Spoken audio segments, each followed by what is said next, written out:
He was general. That was general. Oh, so that's how he got. Yeah, his dad was a general who did it. So his dad did all the hard work. Yeah, he wasn't supposed to. You know why he speaks perfect English, right? Oh, I guess he was raised out here. He was raised in Britain. He's an eye doctor. He studied in the UK. But anyway, he wasn't supposed to be like this. His older brother was supposed to succeed his dad, but then his older brother died in a car crash. Yes, they did. Yeah, so basically his older brother, if his older brother was in power, right, they probably would never have done anything before because like his Real military experience. probably like he would have probably like destroyed the rebellion very early on. You went from Shisha to... Bashar al-Assad actually tried to, he actually freed a lot of the prisoners that his dad took. He tried to actually take a more Western stance. But look what happened to him. Here's the thing, like, you know Gaddafi, right? He even gave up his nuclear, like, in the early 2000s, both, basically, like, everyone except for Saddam tried to, like, create ties with the West. Even Iran, I know Iran tried to, like, make an alliance with the West and Al-Qaeda. And then you went over... Bashar al-Assad tried to westernize and even freed some political prisoners. Okay? Gaddafi doesn't agree, right? He gave up all his WMDs. Okay? And look what happened. You know, like Iran is like still being fought against. I read one article a long time ago. That's why, like, They were basically arguing that the women should get involved.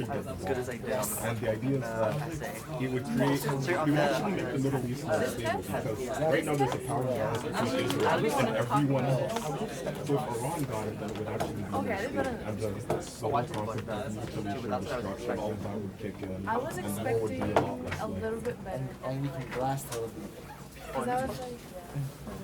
Don't ask me, I'm not telling you. Yeah, What was it?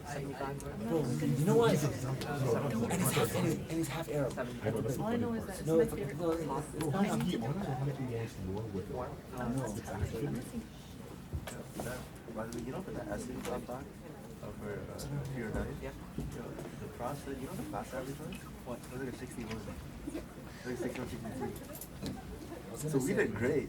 Well, I don't know why. So me and you did amazing on that, okay? just so the US can have a That's what full he said. I don't know why they want. No, at the end, I like, know what when these me and Arab you, guys like, want. the guy I sit next to? It's actually a joke. No, his name came at the end, right? And like someone Yeah, you guys asked went to Prof what the everyone class average in was, Prof Yeah, said so here's the thing, this guy, So me and you did great, bro. Honestly, the 73 we got, Yeah. he was wearing it the entire day. Why does he dick ride the dude? because I was reading in the comments, I couldn't read half of it. You know how they said write the book report, like the guys already read the book? You know, you're presuming they've already read the book, right? It's not a book review. So weird. Yeah, it's an argument, right? It's not a book review. You've already read the book, right? Whoever's marking it. So I skimmed over some details. I went to I've never read the Washington, book. right? But every time I skimmed over a detail, they're like, explain more, explain more. I'm like, Why is how he do I wearing a explain more keyboard? without turning this into a summary? Like, I Right? hold Like, it it makes no sense. otherwise it would fall off. Well, why is he like this though? You're not The in it. economy one? Like, he marks his No, why? Okay, but here's the thing, like, like, listen, if somebody like Michael Lagucci, because he's like a European guy, right? If you wanted to like go with the wrong stuff, right? I think fine, it's understandable. But when somebody like, yeah, because he's half Arab, and he's just like full on Pakistan. No, he's a Oh good man, prof. Where's that one? can I read your notes or something? Because I feel like I want that shit's so My interesting. notes are made for me and myself. Like they're completely your style. I'm gonna read it after. My notes are usually made on me, but after this class, because I feel like I should know. Good afternoon, everyone. Before I begin today's lecture, I have to say a couple of things. First of all, I have to apologize to those of you that have not yet managed to pick up your midterm test. I unfortunately managed to grab the wrong pile of my desk on my way out here this afternoon, and consequently have the remaining ones that weren't picked up last week on my desk at home. And again, I apologize for that mistake. But if you have not yet found out your grade, then please send me an email, and I'll be happy to look up the grade for you, and I'll make sure that happens for you next week. The other thing I'd like to briefly mention is that I've had a request from one of your classmates to re-engage in our democratic exercise about having a break halfway through the class. And as I promised, I'd be happy to reconsider that option. So let's repeat that process. How many of you would prefer to continue as we have so far and aim to get out a little bit early every day? Okay, and how many of you would prefer to have a break halfway through? I think the get out early crowd still has the numbers on this, so we'll stick with the current state of affairs. I will try to be a little bit better about actually letting out a little bit earlier, because I know I've somehow had a tendency to overstay my welcome a little bit in the last few classes. Partly that, of course, is due to the fact that I've managed to miss one of the lectures, and therefore we're trying to play catch up a little bit. We'll manage it. Before I get back to where we left off last class, one of the things that we certainly should keep our eyes on is that today is a historic day with respect to one of the countries that we've been focusing on, the United States. Currently, as we are speaking, the Chief Justice of the Supreme Court of the United States, Mr. Roberts, is swearing in the jury in the Senate. The jury in the trial of Donald Trump will consist of all 100 senators. Which is a little bit of an odd arrangement insofar as jurors are supposed to be neutral and open-minded and so on and so forth, whereas it seems fairly evident that a large number of the senators in the U.S. Senate are not neutral, that this is very much a political process, and some have openly declared that they have no intention of being neutral in this process. I was rather, well, I shouldn't say pessimistic, but rather skeptical of whether there was going to be any meaningful result from this impeachment process. As I think we've discussed beforehand, the chances that Donald Trump will actually be removed from office have looked pretty damn slim all along. And I would say that if I had to place bets, I would still place bets on Donald Trump's surviving this overall process. But things are looking a little bit more shaky for him. For one thing, it seems that there are larger numbers of Republican senators willing to take this matter more seriously than appeared to be the case to begin with. And that essentially focused at this, well, before I say that, let me briefly explain that while the U.S. Constitution does provide for impeachment, and it says very little about impeachment. It basically says impeachment, it can take place in the House of Representatives, where it will require a majority of the members of the House of Representatives to vote to impeach a president. If they've done so, then it goes to a trial in the Senate. But it doesn't say anything much about what that trial would look like, how it would take place, what the procedures would be for implementing that. And of course, a trial in the Senate is something that is considerably different from your normal trial. A normal trial has the first stage being jury selection, in which the lawyers on both sides come up with a neutral jury and throw out those that they consider to be prejudiced in one form or another. That obviously can't take place in the current context. The other conflict that emerged immediately is that the Trump administration was, of course, not cooperative in this overall process, and in the investigation of the House of Representatives, refused to allow any of its senior members to testify in the House of Representatives. And that meant essentially that the House of Representatives' decision to impeach was limited to those that they could force to testify, which were generally lower level employees of the state, many of which did not have direct evidence or were directly present in the events that transpired that brought about the impeachment. And that meant that essentially the Democrats in the House of Representatives expected that the trial in the Senate would be able to call all of those witnesses, like John Bolton in particular, that are much more senior rank, Michael Pompeo, and so on and so forth, to testify. Mitch McConnell, the leader of the Republicans, basically said, well, if you've had enough evidence in the House of Representatives to issue the impeachment, we don't need any more evidence. All we have to do is look at the evidence that you've presented. We don't need to call any more witnesses whatsoever. All we have to do is look at the evidence that you present for the impeachment and then hold a vote up or down whether to impeach or not. And given that the Republicans have a fairly strong majority, or not a strong majority, but a majority in the Senate, and that it takes 2/3 of the Senate to convict, or to rather to improve to remove Donald Trump from office, the chances were pretty slim. In the meantime, however, a number of Republicans have come forward and have accepted the idea that they do need more evidence. In other words, more things have come to the surface that seem to indicate that there is a need for calling other witnesses. And that in turn means that while if it had gone Mitch McConnell's way of simply vote up or down whether to remove Donald Trump from office, which would almost certainly have left him in office, now there is at least a possibility that there will be more evidence brought to bear in this particular procedure, and that some Republicans might decide to do their constitutional duty and look at whether these are high crimes and misdemeanors worthy of removing somebody from office, or whether it's simply going to vote along party lines. Again, it's a little bit less predictable today than it seemed a couple of weeks back. We'll keep our eyes on that as we move forward. But at this point, let me return to where we left off last class, when we started to try to analyze Venezuelan foreign policy.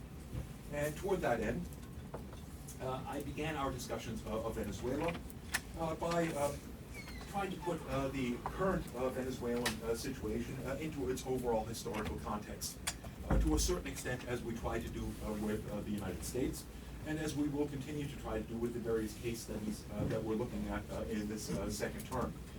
In that regard, I drew your attention to the colonial legacies of Venezuela that created the state of Venezuela,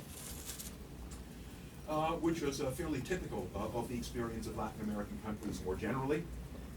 Venezuela, like its neighbors, was settled by Europeans with the guarantee of being granted access to enormous plantations and being provided through the Spanish encomienda system with workers to work those plantations. Workers partly imported from Africa as slaves, but predominantly in the context of Venezuela, consisting of individuals of mixed descent or indigenous descent. In that context, Venezuela became a supplier of mostly agrarian goods throughout the 19th century, with the most important commodity being coffee, followed by cocoa and several other agricultural goods. It's interesting to note from that point of view that Venezuela is a enormously wealthy country, not merely because of its oil deposits, which are, as most of you have probably heard repeatedly, supposed to be the largest known oil deposits on the planet. There's a joke that goes around in Venezuela, I've actually heard it by other Latin American countries, that goes something like that when God created the earth and he had his assistant, St. Peter, with him, he decided to give various countries or various regions different riches. And then he came to Venezuela and he said, okay, well, we'll give them some very big oil deposits, and we'll give them some very big gold deposits, and we'll give them some of the best beaches on the planet, and we'll give them some really good arable land where they can grow some of the best coffee on the planet. And St. Peter said, whoa, wait a second, you're giving them too much. What are you going to give to the rest of them? God said, don't worry, they won't know what to do with it. Which somehow kind of captures a lot of the circumstances of Venezuela, which is an enormously wealthy country, but in which the majority of the population for much of its history has been deeply impoverished. And one reason for that is certainly that the system of plantation production during the 19th century was one of extreme exploitation, as it was throughout Latin America and throughout the plantation economies elsewhere in the world, including the southern United States. But it did employ a large population, which was undermined, essentially, as I described last class, by the rise of oil, by the discovery of oil in the early part of the 20th century, which inflicted Venezuela with what economists generally refer to as the Dutch disease, The Dutch disease, I think, would be much better labeled the Venezuela disease, because Venezuela suffered from it in much more extreme ways than the Dutch ever did. Essentially, what it refers to is that when something like oil is discovered in a place like Venezuela, it immediately creates demand for the Venezuelan currency, in that investors want to take advantage of the oil resources and have to invest in Venezuela. Furthermore, in order to purchase the goods produced, again, Venezuelan currency is needed, and that tends to push up the price of the local currency. And by pushing up the price of the local currency, makes other exports from the country uncompetitive on world markets, meaning that the arrival of oil essentially meant the death of the coffee industry in Venezuela, and the cocoa industry, and so on and so forth. But it goes further than that. Venezuela has absolutely the capacity to be self-sufficient in food products, and indeed was self-sufficient in food products throughout the 19th century up until the arrival of oil. But with a enormously high value of the bolivar, agricultural imports become cheaper than domestic production, and consequently the agricultural sector geared toward local production likewise largely disappears. And Venezuela, like many of its counterparts around the rest of the world, essentially became a one-trick pony, producing only oil and importing virtually everything else. And that in turn concentrates the economic resources in the country around a very narrow industry that does not employ a large number of individuals, and those that it does employ, historically those that it did employ, required skills that generally were not readily available among the Venezuelan population, and that meant that within the oil sector, the oil companies that developed the oil resources of Venezuela tended to import their workers from elsewhere, mostly from North America, because in that case they also had the relevant language skills necessary to communicate with their managers and so on and so forth, creating what economists usually refer to as an enclave economy, in which the only impact of the oil industry is essentially in increasing the exchange rate of the local currency and in providing tax revenues to the state. And the state therefore becomes the most lucrative institution for enrichment of the population of Venezuela. And of course, in the context of the 19th century, Venezuela, like much of the rest of Latin America, was under military rule. And the oil discoveries likewise took place under military rule, and consequently, while it had the impact of strengthening and consolidating the state, the central state within Venezuela, and ending the endless civil wars of the 19th century, nonetheless reinforced more authoritarian political structures in the beginnings of the 20th century. Venezuela's experience with democracy began in the period of the Second World War, when a civilian coalition consisting of a number of different political parties were able to overthrow the military government, and for a brief period from 1945 to 1948, institute a democratic system of government. And the main goal of that democratic system of government was a more egalitarian distribution of the benefits of the oil industry.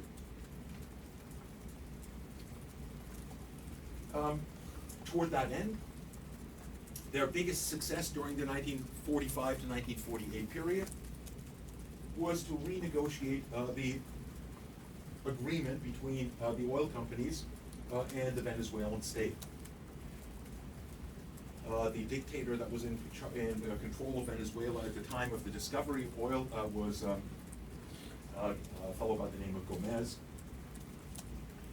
And he famously declared at the time that the regulations covering the oil industry were being developed, that Venezuelans, including himself, had no experience in the oil business, and thus we're not in a position to write the laws that would affect the oil business, that the executives of the oil companies themselves were the experts and therefore should write the laws.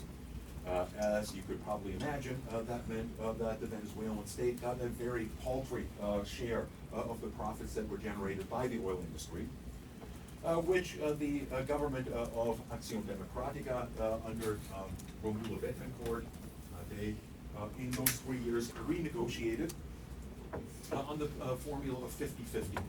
In other words, that 50% of the revenues generated by the oil industry would go to the state, and the other 50% would go to oil companies. That, by the way, was the formula that from Venezuela spread to other regions of the world. Most notably, it was the formula that was proposed by Mossadegh in Iran in 1952, which the British, which ran the oil industry in Iran, rejected outright, and essentially forced Mossadegh then to nationalize the oil industry, whereupon he was overthrown and replaced by the Shah and so on and so forth.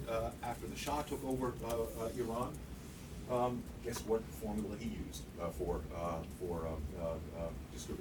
dividing the profits of the oil industry with the oil companies? The 50-50 formula. In other words, had the British simply agreed to what Dr. Mossadegh wanted to do, that whole experience of 40 years of dictatorship in Iran could have simply been avoided. That government was overthrown in 1948 in the context of the rising tensions of the Cold War, and replaced by a dictatorship of Juan Perez Jimenez, which lasted until 1958, when it was once again overthrown in a civilian coalition of parties that brought a return to democracy. It's interesting to note in that context that Venezuela is a very close parallel to another republic in the region that underwent very similar transitions at more or less the same time. Anyone want to guess which country we're referring to here? What other country overthrew an American-backed dictator in 1959? Cuba? Cuba. Cuba overthrew, the revolutionary movement in Cuba overthrew the Batista government more or less around the same time that its counterparts in Venezuela overthrew Perez Jimenez. But the two countries went in very different directions. In the case of Cuba, of course, the forces that overthrew Batista did so through a revolutionary struggle in which they essentially defeated the armed forces of the Batista government and took power directly by means of doing so. In the case of Venezuela, there were no street battles that resulted in the removal of Perez Jimenez. Instead, it was a kind of a democratic coup organized by the main leadership of the political parties with some cooperation of top generals that ushered Perez Jimenez into exile. Suffice it to say, therefore, that Venezuela became a kind of a counter-model to Cuba, attempting to demonstrate the benefits of a democratic road to development, in contrast to the authoritarian communist road to development being pursued by Cuba. Venezuela, in that context, also became a kind of a model for American foreign policy, for the idea that you could have a functioning democracy and development while still remaining in the American sphere of influence. Suffice it to say, however, Venezuelan democracy exhibited some important problems that we'll explore in a bit more detail in a few minutes, and that we've touched upon in our previous lecture as well. Nonetheless, the purpose of democracy in Venezuela in 1958 and 1959, in that second transition, was not altogether different from the kinds of pressures that gave rise to the revolution of 1945. and that is essentially the maldistribution of resources within Venezuela, which, not surprisingly, in the context of oil development, became one of the most inegalitarian societies in Latin America, with a fabulously wealthy elite concentrated in Caracas, and mostly having second, if not third homes in Miami, and apartments in New York, and so on and so forth, and flying back and forth between Miami and Caracas on shopping trips and so on and so forth, with the vast majority of the population of Venezuela essentially under or unemployed, and living in barrios on the edges of Caracas and the other major cities in Venezuela, with little or no employment, with little or no in the way of social services, including education and healthcare services, and so on.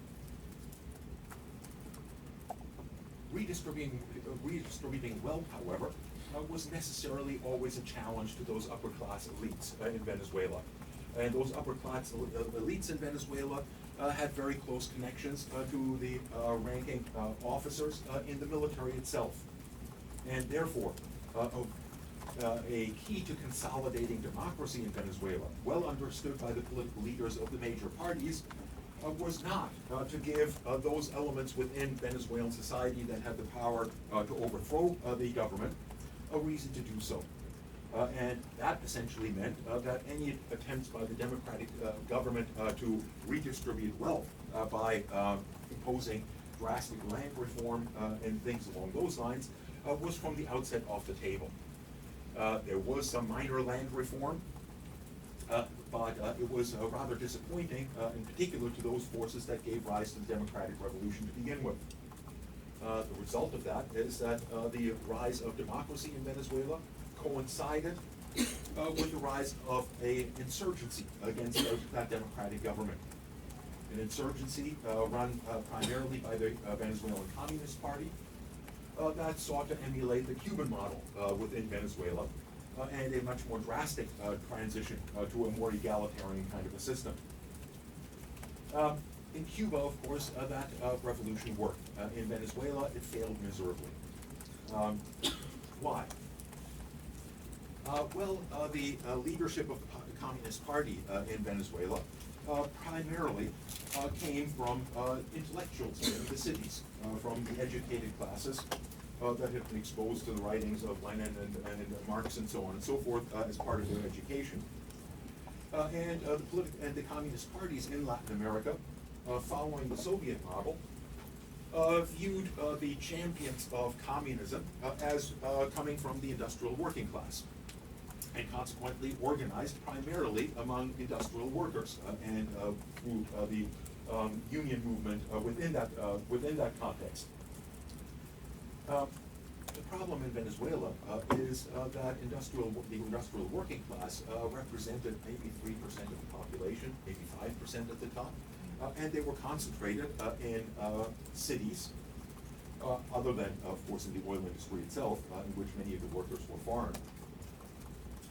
And to a considerable extent represented a kind of an elite. In other words, those that had industrial employment, either in the oil sectors or in the very small industrial sectors, most of which was a matter of importing food and processing imported food and things along those lines, were relatively well off by comparison to the vast surplus population, for lack of a better description, that existed within Venezuela, that were by far the most impoverished sector of Venezuelan society.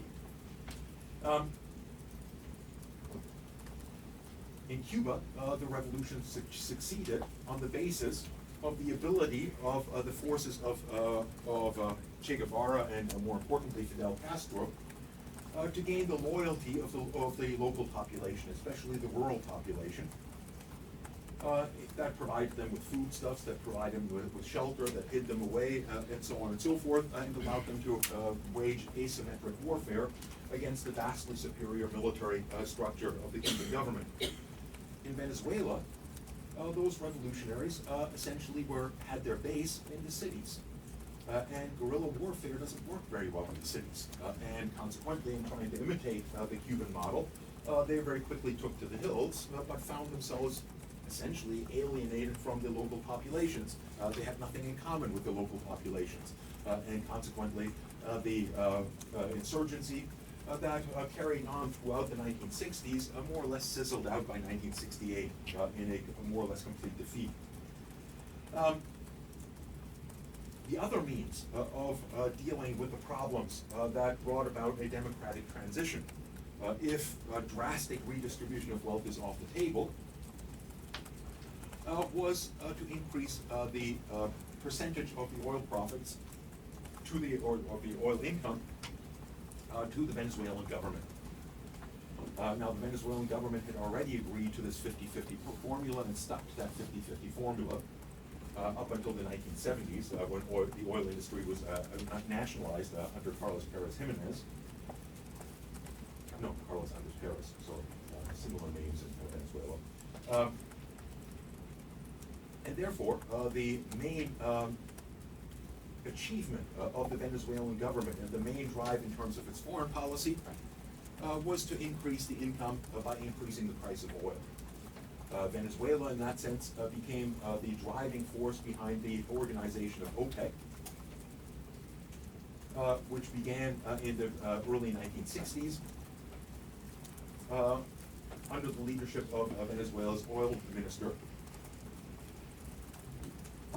and which by the 1970s was successful in drastically raising the price of oil on world markets, and therefore drastically increasing the income of the Venezuelan state.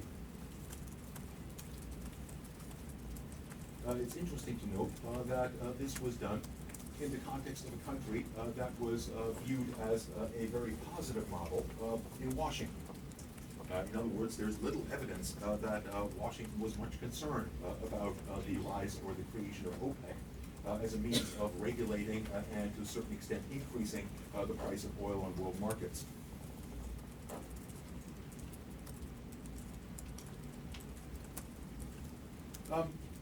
The drastic increase in the oil revenues generated in the 1970s as a result of OPEC therefore allowed two developments in Venezuela.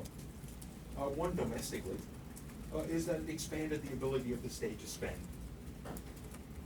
And in that sense created a greater degree of stability domestically and created somewhat higher standards of living among the population of Venezuela.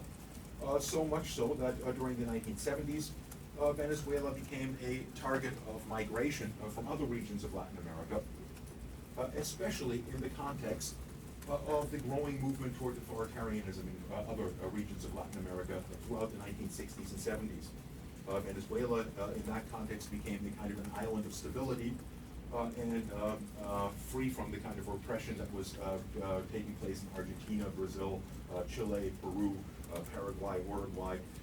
Indeed, by 1980, Venezuela was one of only 3 functioning democracies in Latin America, south of Mexico.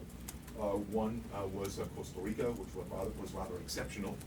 The other was Colombia, which, while it was nominally democratic, was in the middle of a civil war that went on from the 1950s and continues to this day. And Venezuela was the third, and in that sense was certainly a contrast to the rest of the continent.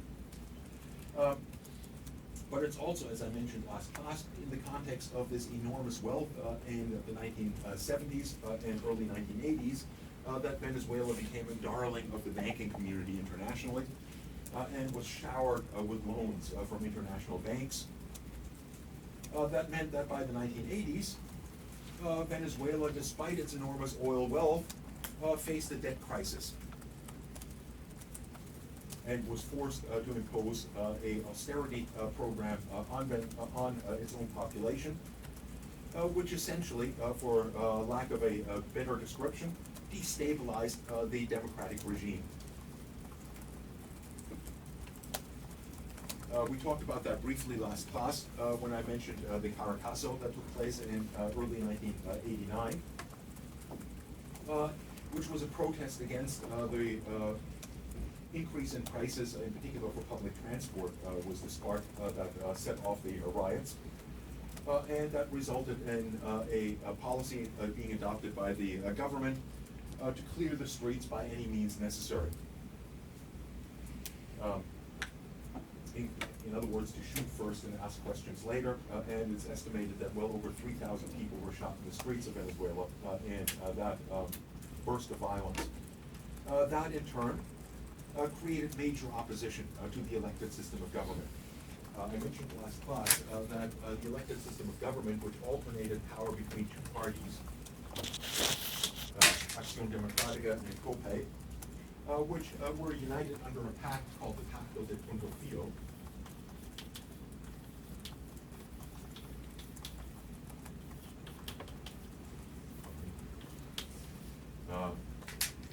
Pacto de Punto Fijo, which refers to, or takes its name, from negotiations that took place between the leaders of the main parties, in particular Romulo Betancourt and Rafael Caldera of those two parties, in which both agreed on a minimum program of government, and essentially agreed on a set of policies that both parties would pursue. And that essentially left major radical reforms and redistributions of wealth off the table. And that meant that the alternation of those two parties in power was viewed by larger and larger segments of the population of Venezuela as continuing the control of Venezuelan resources by a very small elite that governed in its own interest without any concern for the masses. Furthermore, as I pointed out, while the military was under the firm control of the dominant elites within Venezuela, in terms of that most of the senior members of the military, the generals and so on, were recruited from these upper class elements, the Venezuelan military was also one of the only routes for upward mobility for the rest of the population. And that meant that the lower ranks of the military consisted of lower class Venezuelans, and those, insofar as they were successful, were able to rise to higher levels of the military, including one particular leader, Hugo Chavez, who rose to the rank of a colonel in the Venezuelan military, before attempting a coup against the elected government in 1992, in the aftermath of the Caracazo, which failed, but in which, during his trial, he denounced the system of government in Venezuela, denounced the leadership of the two major parties, and created a major base for which to run for election once he was released from prison in 1998. And he won the elections in 1998 by over 60% of the vote. This was something that was fiercely resisted by and opposed by the traditional parties. And consequently, in 2002, the traditional parties, along with the private sector and with the considerable support of the United States, attempted to overthrow the government of Hugo Chavez, which they did, removed him from office, appointed the president of the Chamber of Commerce as the interim president of Venezuela, who was immediately recognized by the United States as the legitimate president of Venezuela. And when protests broke out in the streets of Caracas, ordered the military essentially to clear the streets and to use any means necessary to do so. The interesting developing in that context is that the lower ranks of the military simply refused their orders, and consequently Chavez was put back into office and was able to purge the top ranks of the military, rather than consequently consolidating control over the military to a far greater extent than had been the case previously. And likewise, discrediting the private sector, the Fedecámaras, the representative of the Chamber of Commerce, as well as the leadership of the traditional parties that had participated in that coup, and thus allowed him to consolidate control to a far greater extent. It is notable in that regard that Venezuelan foreign policy to a large extent, reflected these economic forces and the political changes that took place within that. In the aftermath of the consolidation of democracy in the late 1950s and early 60s, Venezuela became a very close ally of the United States. Became essentially the prime example of what John F. Kennedy referred to as the Alliance for Progress, and Johnson subsequently, of what could be achieved in Latin America by a democratic route to modernity and so on. By the 1970s, Venezuela, in part because of its enormous oil income, had gained a considerably greater confidence in being able to articulate its own interests, and consequently distanced itself to some extent from the United States. In the 1970s joined the non-aligned movement for the first time.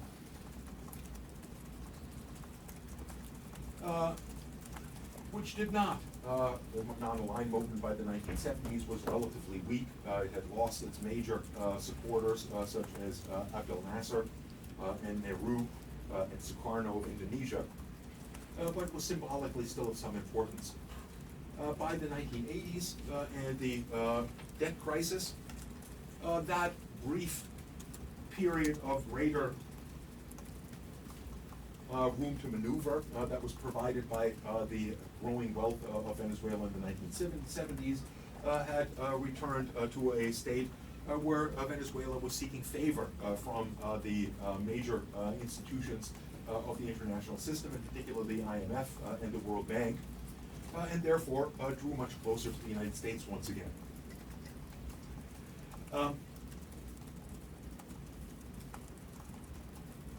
The failure of that relationship between the United States and the policies to deal with the debt crisis to produce any meaningful change that benefited the general public, furthermore explains the collapse of that system in 1998 and its replacement by the leadership of Hugo Chavez. Now, Hugo Chavez's rule coincided with a general increase in oil prices once again. Oil prices in the late 1990s and the first decade of the 20th century reached highs that had never been previously seen on world markets. In the early 2000s, reaching a level of close to $150 per barrel, which meant that Hugo Chavez took control of Venezuela at a very strategic point where he could use an enormous influx of wealth to achieve the development goals that he had articulated in taking power, in particular expanding social services to the neglected populations of Venezuela by expanding public education and health care throughout Venezuela, and successfully transformed Venezuela from a country within a very short period of time, a country in which the literacy rates were well over 60%, and illiteracy by 2007 or 8 had more or less been eliminated, had been reduced to somewhere around 3 or 4%, mostly among very old citizens of Venezuela. He also drastically expanded social services to the less well-serviced sectors of Venezuelan society, and by doing so, built up an enormous base of support among those less advantaged sectors of Venezuelan society that made up the vast majority of Venezuelan society. This took place in the context of also changing the constitution of Venezuela to take power away from the National Assembly that had been controlled very narrowly by the dominant traditional elites of Venezuela, and creating community councils that created a kind of more decentralized means of administering affairs within communities, in particular the less advantaged communities. It's interesting to note that in the recent developments around the attempt to overthrow the Maduro government at the beginning of last year, the National Assembly strongly supported and indeed elected Juan Guaido as the head of the National Assembly, who then claimed that since the election of Maduro was illegitimate, that he was the legitimate president of Venezuela. Something that was very quickly recognized by the United States, by most European countries, by Canada, by most of the Latin American countries. How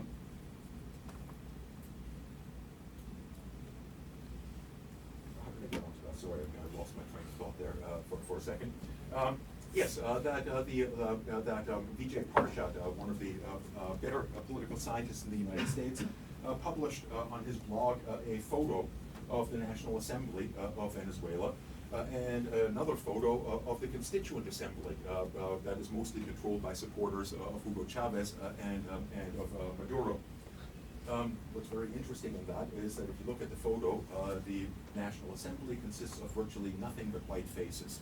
And the Constituent Assembly consists of virtually nothing but dark faces, kind of signaling the difference in terms of the class makeup of Venezuelan society and their perceptions of the legitimacy of the government.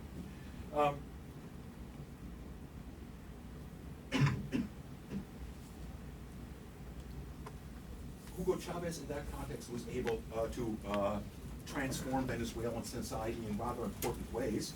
Not only by the provision of greater services and the creation of a more literate Venezuelan society, but also in terms of the redistribution of wealth and income in Venezuela. Venezuela, when he took power, was the most inegalitarian country in Latin America, a continent known for its enormously skewed distribution of income. By the time that he died in office in 2013, Venezuela was the most egalitarian country in the region. And in that sense, had created not only a considerable base of support for Hugo Chavez's government, but also became a rather appealing model for other countries in the region. And it's in that context that looking at Venezuelan foreign policy is rather interesting. As had been the case in the 1970s, when Venezuela briefly had a great deal of scope for action in the foreign environments as a result of its increased growth. That was all the more the case during the late 1990s and the first decade of the 20th century. Venezuela became enormously influential, not just because of its domestic model, but also because of the foreign policy that went with it. The most important component of that, and one that immediately gained Venezuela considerable goodwill in the region, was the Petrocaribe program.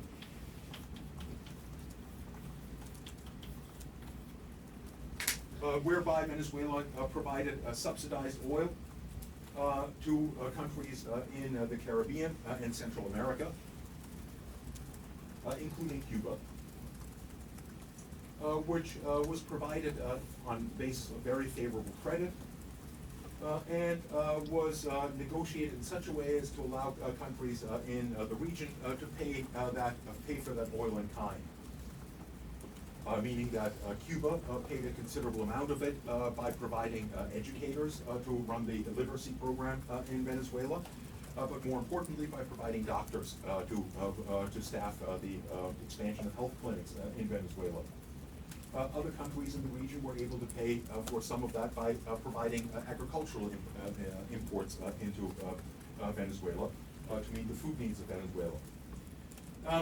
Along with the Petrocaribe program, which, by the way, also included a program for low-income individuals in the United States, whereby the Venezuelan-owned Citgo chain, which is a chain of gas stations in the United States, provided cheap or subsidized heating oil to underprivileged neighborhoods in the United States.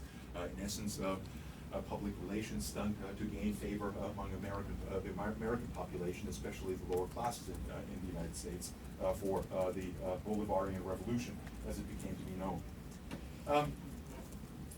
While that might have been designed to buy a positive image in terms of the public in the United States for the Venezuelan government, from the beginnings of taking power, recognized that its interests in pursuing a development project were distinct from those of the United States. The United States at the time was promoting the idea of the Free Trade Area of the Americas, the FTAA, an attempt to expand NAFTA to include all of the countries of Central and South America, as well as the Caribbean, and to create a free market, an open market from Alaska down to Argentina.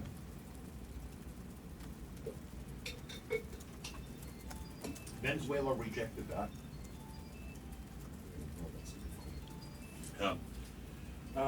Rejected that in favor of integration, economic integration within Latin America itself. Two projects emerged out of that. One of them is UNISOR.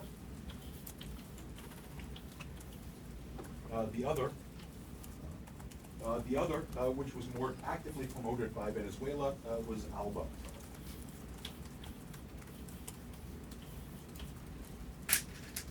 The Bolivarian alternative for Latin America. Simon Bolivar, as I think I mentioned last class, the liberator of Latin America and of Venezuela in particular, had aimed at the time to create a Gran Colombia modeled on the United States itself. In other words, to liberate all of Latin America and create a single political entity within that territory, which was ultimately frustrated for a number of complex reasons, mostly having to do with the uneven process of gaining independence from Spain, and that allowed some regions to establish governments and then refused to surrender their sovereignty to a larger entity, or that larger entity envisioned by Simon Bolivar. Suffice it to say that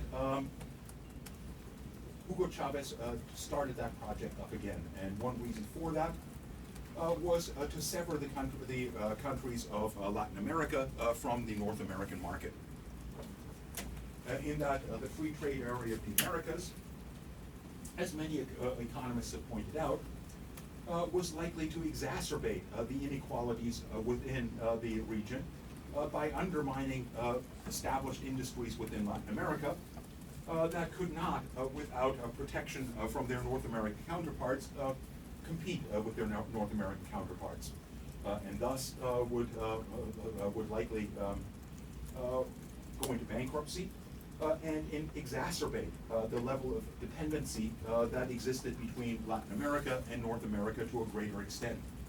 That made Latin America historically the supplier of raw materials to North America, and that subjected Latin American markets to the boom and bust cycles and the prices of those commodities that made economic planning rather difficult and made instability almost a foregone conclusion.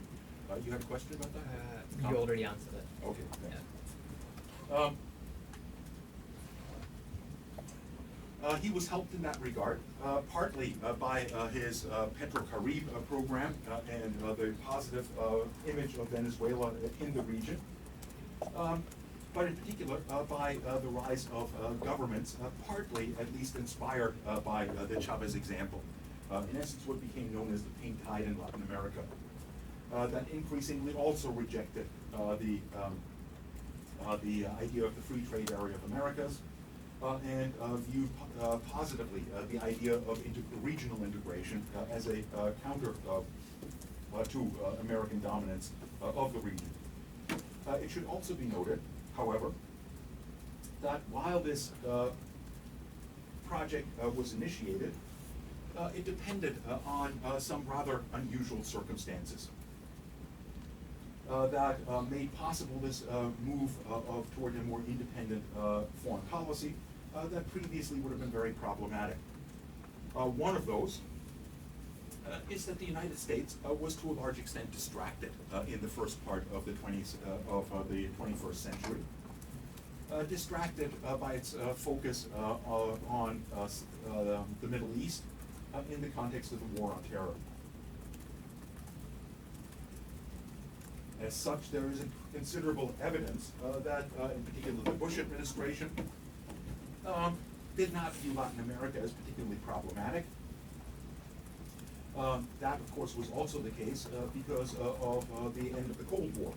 The Cold War focused the attention of American policymakers on every corner of the globe to make sure that no country in the international system flipped from their support for Western countries to the support of the Soviet Union, and made moves in that direction, such as those by Cuba and Nicaragua or Chile in a different format, intolerable to the United States, and essentially were confronted by the United States more or less immediately, either by issuing or by instituting coups against them, as occurred in Chile against Salvador Allende, or by trying to undermine them militarily, as was the case in Cuba and Nicaragua. In the context of the post-Cold War era, reformist governments and left-wing governments in Latin America simply did not paint or pose the kind of threat to the United States or to the international order that they did during the 20th century or during the Cold War. And the distraction of the United States, which focused its attention on the war on terror, again, did not push the United States to pay particular attention to Latin America. There was, of course, at least some evidence that Islamic terrorism had made inroads into Latin America, in particular the blowing up of the Israeli embassy in Argentina in the 1980s demonstrated that there was at least some activity of that sort in Latin America, but for the most part in that conflict, Latin America was a backwater, and the United States focused like a laser beam on the Middle East. In that context, this pink tide was allowed to progress without much interference from the United States. The other factor that is unique in allowing that greater scope for movement in Latin America and for Venezuela in particular is that in 1973, or actually slightly earlier, with the election of Salvador Allende, a candidate not altogether different from Hugo Chavez. He likewise declared himself to be a Marxist, although not loyal to the Soviet Union. Likewise wanted to restructure the Chilean economy drastically in such a way as to overcome its dependency on the United States. And he was, as most of you know, overthrown in a military-backed coup by the United States. At the time of his election, famously, Henry Kissinger stated frustration that he would not stand idly by while a country in the Western Hemisphere goes communist due to the idiocy of its own people. Since he was elected, only idiots would vote for a communist, at least in Henry Kissinger's eyes. But more importantly, Richard Nixon responded, we are going to make the Chilean economy scream. And he very quickly went about doing so, destabilizing the Chilean economy, which the United States was in a very uniquely good position to be able to do, in large part because the United States was the largest trading partner of Chile. American corporations owned most of the major enterprises, especially those related to the most lucrative sectors of the Chilean economy, such as the mining industries, as well as telecommunications, which were controlled by IT&T, and so on and so forth. In that context, they had ample collaborators in bringing about chaos in the Chilean economy and thus coaxing the Chilean military to oust the leader that had brought about that chaos. It has been estimated by the International Monetary Fund that China replaced the United States as the largest trading partner with Latin America sometime in the first 2 years of the current century, meaning that the United States no longer has quite the capacity to make the economies of Latin America scream. In essence, with China being the largest manufacturer on the planet, it is also the largest market for the raw materials that support those manufacturers. And they trade with all regions of the world, including Latin America. And consequently, the impact of the United States, which is no longer as big of a customer for those resources as it was in the middle of the 20th century, lost a considerable ability to interfere in Latin American affairs as it had previously.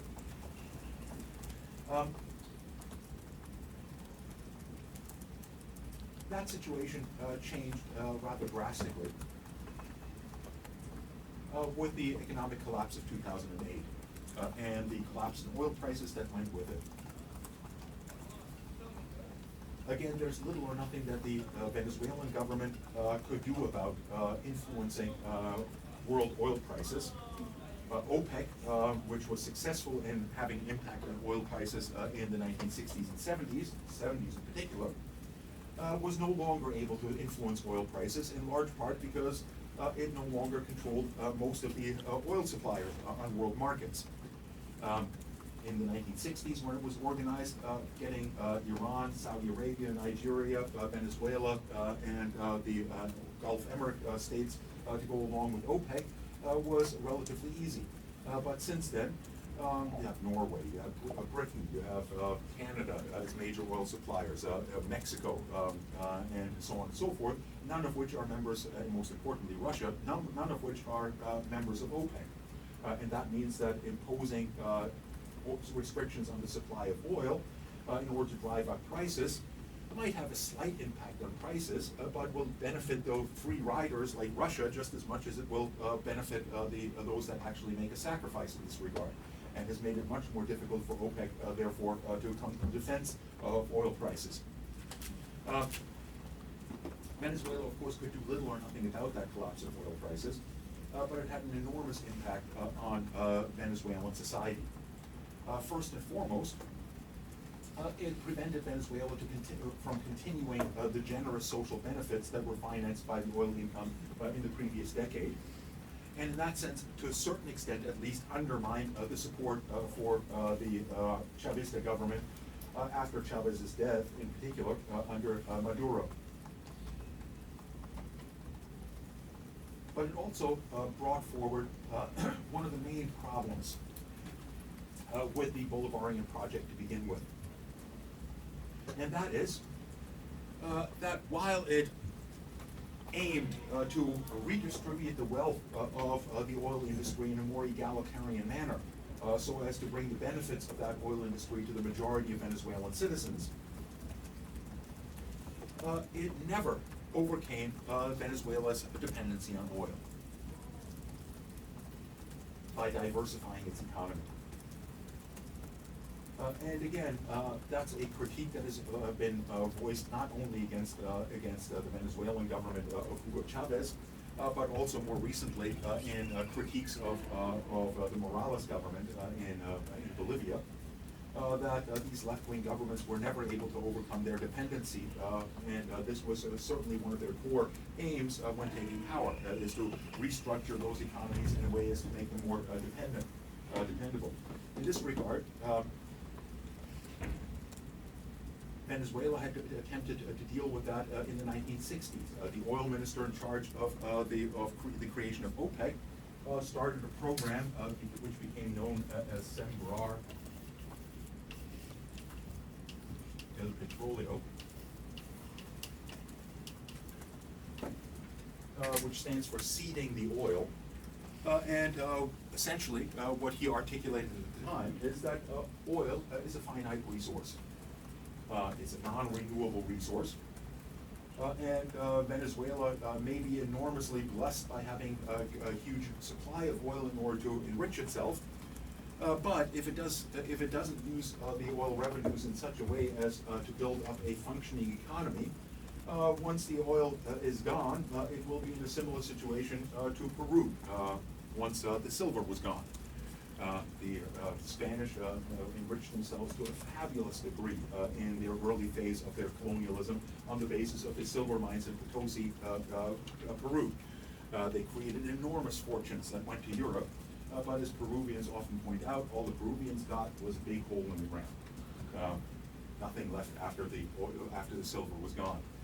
In that regard, there's long been an emphasis on trying to figure out ways of using the oil revenue in such a way as to diversify the economy and to create a more independent economy by building up agricultural production, by building up other industries, and so on and so forth. In this regard, the Chavez government failed just as miserably as his predecessors have. Venezuela today is just as dependent on its oil income as it ever was, and that means that Venezuela is enormously vulnerable. It's in that context that the United States, which after 2008 certainly had not accepted the Chavez government, pardon me, after the coup of 2002, certainly had not accepted the Chavez government as legitimate. And their clients in the Venezuelan society themselves, the more conservative elements in Venezuela, smelled the possibility for bringing about a more drastic change. In other words, it's in that context that Barack Obama, on the same day that he announced normalizing relations with Cuba, announced that Venezuela was a national security threat to the United States, and that therefore he would impose sanctions on Venezuela. The fickle media in the United States and the numerous pundits in the United States never really seem to have inquired in what way you could possibly argue that Venezuela was a national security threat to the United States. That seemed to be simply taken for granted. And insofar as it is a threat to the United States, it's at most an ideological threat, but certainly not an actual military threat or something that approximates the threats emanating from the Middle East or something along those lines. But suffice it to say that he began to impose sanctions on Venezuela. And it was quite clear that the goal of those sanctions on Venezuela was to produce regime change in Venezuela. Indeed, if you look at the actual speech that was given by Barack Obama at the time, he said, well, 50 years of policy toward Cuba have failed to achieve the goals that we wanted to achieve, which were regime change in Cuba. Let's change those, change the means by going about this, and normalize relations with Cuba. The idea is presumably to create a more open environment in Cuba, but I think it's a bit more than that. The American decision makers had come to the conclusion that their predictions about Cuba were entirely wrong. In essence, when the Soviet Union collapsed, or began to collapse in 1989 and did collapse by 1992, Cuba had suddenly lost its main supporter. And Cuba was, to a substantial extent, subsidized by the Soviet Union, which bought almost all of its sugar and bought almost all of its tobacco, and therefore stabilized its economy. The assumption, therefore, was that Cuba would very quickly go the way of East Germany or of Hungary or of Czechoslovakia, would collapse, its government would collapse, and it would become a pro-Western state like those countries did. It never did, as most of you are probably well aware. Well, why didn't it? One obvious reason why it didn't is pretty easy to understand. In East Germany, the second that the East Germans were able to get rid of the East German government, they did so for very obvious reasons. They looked at the other side of the East-West German divide and figured, well, we can live like those West Germans if we got rid of these communists that are keeping us down. And the Czechs and the Poles and so on and so forth more or less came to the same conclusion. The alternative to their current state was what they saw in Western Europe. In Cuba, not quite the same. Cubans are well aware that the alternative to their state was not what Miami looked like, but rather what Haiti looked like. And between the model of Cuba and Haiti, no matter what problems exist under communist Cuba, it still looks a heck of a lot better than Haiti does. And in that sense, was bound to be far more stable than its Eastern European counterparts. But that was not the lesson that the Obama or the Bush administration took away from this situation. Their lesson was essentially they must have been bailed out by somebody else. And who could have bailed them out? Hugo Chavez, by providing them with lots of oil. So if we can pull that rug out from under Cuba, not only do we get rid of Hugo Chavez, but in the process we get rid of Cuba as well, because on its own Cuba cannot survive. So far that obviously hasn't quite happened. But it's in that context, of course, that we can understand the increased drive under the Trump administration to drive things to a head in Venezuela by essentially imposing much more crippling sanctions on Venezuela than the Obama administration did, and sanctions that were plainly and obviously designed, in essence, to create an economic crisis in Venezuela in order to bring down the government. So far, that has turned out to be a bad miscalculation. Maduro still is in office, and Juan Guaido doesn't seem any closer to being able to take office than he was this time last year when he first announced himself as president. And he's unlikely to get much further in that regard.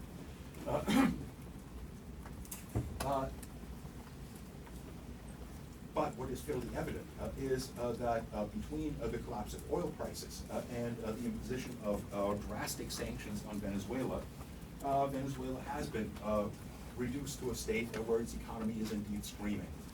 And again, there's a couple of things that we have to be aware of in terms of why that is the case.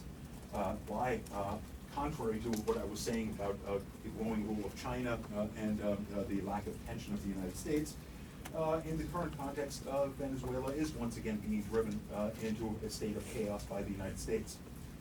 Well, one reason for that is that Venezuela is an oil exporter. And the oil markets still are controlled to a large extent by the United States, and all trade in oil internationally takes place through the US dollar. And that means that the US has to provide access to the various financial institutions to process these payments, including most notably the SWIFT system. Venezuela has been cut off from that, and consequently cannot repatriate the income, even if it is capable of selling its oil on international markets. The Americans also seized the gold deposits of Venezuela, basically on the claim that the Venezuelan government no longer is legitimate. It's the Guaido government that's legitimate.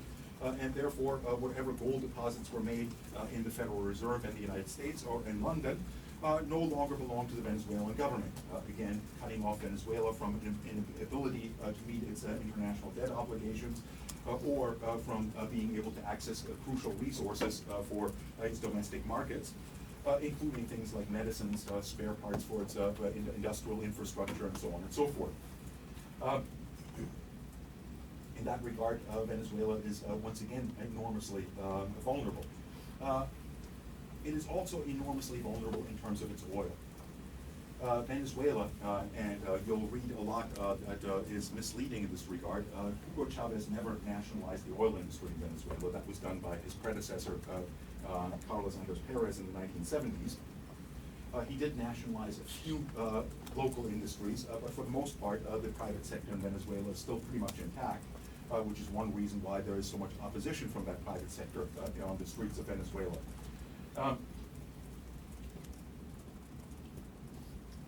The problem for Venezuela is that it is has the largest proven reserves of oil, but that should raise some eyebrows. Venezuela discovered oil in the early part of the 20th century. And according to the statistics or the theories that have prevailed in the oil industry in general, many of which are captured in the Hubbard's curve, named after a geologist that studied the oil industry in the 1950s, and that came to the conclusion that tried to engage the future of the oil industry globally, as well as in the United States in particular, and studied regions where oil was discovered, and then studied how long it took from the discovery of oil to the peak of oil discovery in that region, and then how long it took from there till the peak of oil production. And he discovered that there was a fairly straightforward curve. That it took roughly 35 years from the peak, from first discovery till the peak of discovery in a particular region.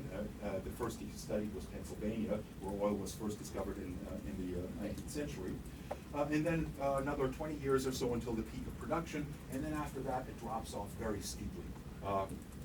Pennsylvania, by the end of the 19th century, was no longer really a producer of oil. That's changed with the fracking business, but that's another matter. He then looked at Texas and came basically to the same conclusion. Discovery, then a period where oil discoveries increase until they reach a peak, and very shortly thereafter there's a peak of production and then a drastic drop-off. And then he figured, okay, well, if that's the case, then let's look at where the peak of discovery of American oil was in the United States as a whole. And the peak of discovery in the United States as a whole was roughly around 1950. And on the basis, he said, then therefore the peak of production has to be about 25 years later. And sure enough, in 1975, oil production in the United States dropped off drastically. Because all of the easily available oil had already been exploited. Now, in Venezuela, oil was discovered in the 19-teens, and therefore the peak of discovery should have been sometime somewhere in the 1940s or 50s, and it should have been exhausted by sometime in the 1970s. For the most part, that's true. Venezuela's oil was discovered in the Maracaibo Lake Basin in 1918, I believe it was. And that region did peak somewhere around where Hubbard would have predicted it would peak. So how can Venezuela still be the biggest depositor of oil on the planet? The reason for that is not altogether different from Canada's. In essence, there was cheaply and readily available light sweet crude in the Lake Maracaibo area, but then there was an enormous stretch of what's known as the Orinoco Tar Belt. And the Orinoco Tar Belt is roughly equivalent or similar to the tar sands in Alberta. In other words, an enormous deposit of oil, but one that's not very easy to get at. It can't simply be drilled out of the ground. It has to be transported. In order to transport it, it has to be dissolved in other more volatile liquids in order to allow it to flow through pipelines and things along those lines. And furthermore, as is the case with Canada, there are only a couple of places on the planet capable of processing that oil, and they happen to be in Texas. In that sense, Venezuela is entirely reliant on the United States to be able to process its oil and to be able to get it to world markets. And in that regard, once again, the United States is in a unique position to make the Venezuelan economy scream in a way that might not have been in the 1970s. It's interesting in that regard also that Hugo Chavez did not make any efforts to try to get refining capacity to Venezuela to make it more independent in that regard. It is also something that I find very surprising about Canada, that Canadians are busy talking extensively about piping their oil across the mountain and loading it onto ships to be processed somewhere else. It would seem to be a much more rational and reasonable thing to say that if we're going to develop that oil, let's put a refinery in Alberta and then export the finished product, which is much more valuable than the messy tar sands oil that has to be processed, and most of the profits are being made in the process of processing it, not in the process of digging it out of the ground. Suffice it to say, therefore, that Venezuela currently finds itself in a rather deep crisis, from which it is unlikely to emerge unscathed, regardless of the outcomes of the 2020 elections in the United States. It was not Donald Trump that set these wheels in motion. It was Barack Obama.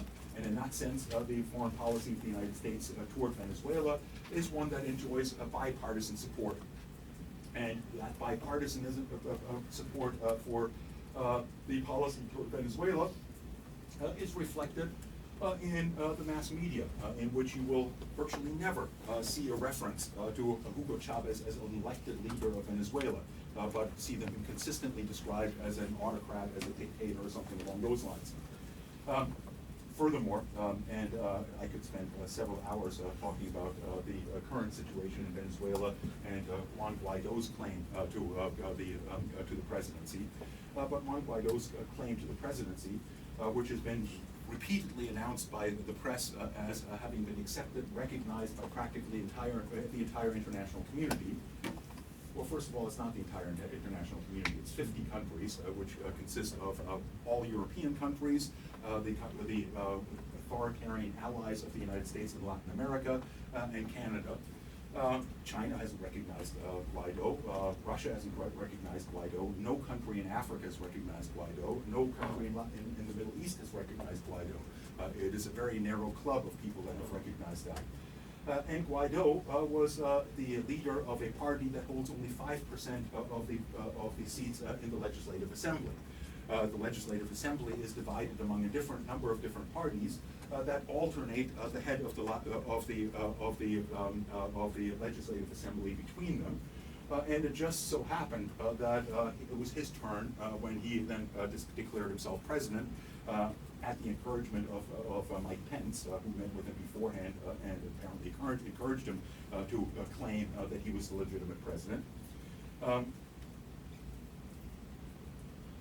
There is no reality to that. First of all, although it's been often claimed that this is in accordance to the Venezuelan Constitution, it is not in accordance to the Venezuelan Constitution. The Venezuelan Constitution does state that if the presidency is vacant, that one of the individuals in the course of succession, or in the chain of succession, would be the head of the Legislative Assembly, but certainly before that would be the vice president. So the claim rests entirely on that the election of Hugo Chavez and his vice president was entirely illegitimate. And the claim that that was entirely illegitimate rests on that large numbers did not participate in those elections. Well, basically, the entire opposition boycotted the elections. Boycotted the elections in large part because they knew they in all likelihood wouldn't win them, and consequently made the Maduro government seem illegitimate. That is not to say that Maduro's government doesn't have enormous problems. It is certainly not to say that Maduro's government, or even his predecessor under Chavez, was free from forms of corruption. Certainly, corruption is endemic in most countries of Latin America, and Venezuela in that regard is not a major exception. But I would argue that when compared to, in terms of legitimacy, to other presidencies in the neighborhood, especially neighboring Brazil, Maduro still enjoys far greater credibility than Jair Bolsonaro, whose only route to being elected as president of Brazil was to convince his friends in the judiciary to declare the leadership of the Workers' Party, that almost certainly would have won the elections had they been allowed to run, that Lula da Silva was a criminal and couldn't run for president, and Dilma Rousseff likewise. In that regard, there's a very skewed standard in this respect. I don't pretend to be neutral on Venezuela. I spend a fair amount of time in Venezuela, and consequently do have strong opinions about that, and I do not view the traditional elites in Venezuela as having a great deal of legitimacy. But that doesn't necessarily mean that I'm entirely immune to recognizing that the government of Hugo Chavez and of Maduro have made some serious mistakes. And in that regard, one of the most serious mistakes, most certainly, is their inability to overcome their dependence on oil. But again, that's something that no country in the international system thus far has been successful at doing, that happens to be blessed by having an enormous supply of oil within their territory. And indeed, Canada, in that regard, is not a particularly good example of a country that has overcome their dependency on oil either. Let me leave my comments on Venezuela at that. I was hoping to finish that off much quicker and get around to Turkey before we have to finish today's class. But we are where we are. So I am more than happy to begin our discussion of Turkey, but I gather from your movements that some of you would be less happy about that. And since I've overstayed my welcome on so many cases, and since there's at least a few of you that are disappointed that you didn't get a break today, let's call it a day for today. And we'll pick up on Turkey and then launch into Russia next week. Thanks for your attention. And again, my apologies for not having been, or for having left the tests behind my office. But I do have one of the accessibility tests that was lost last week that I can pass on.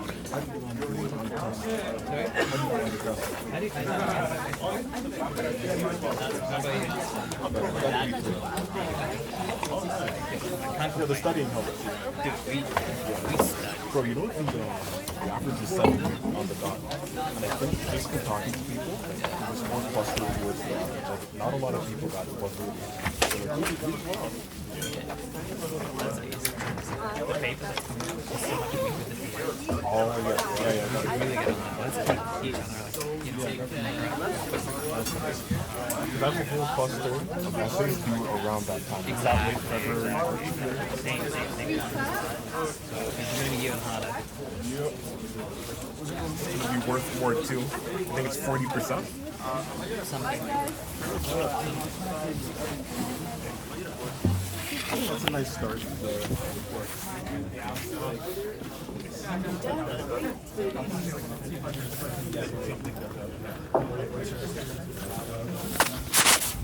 Professor.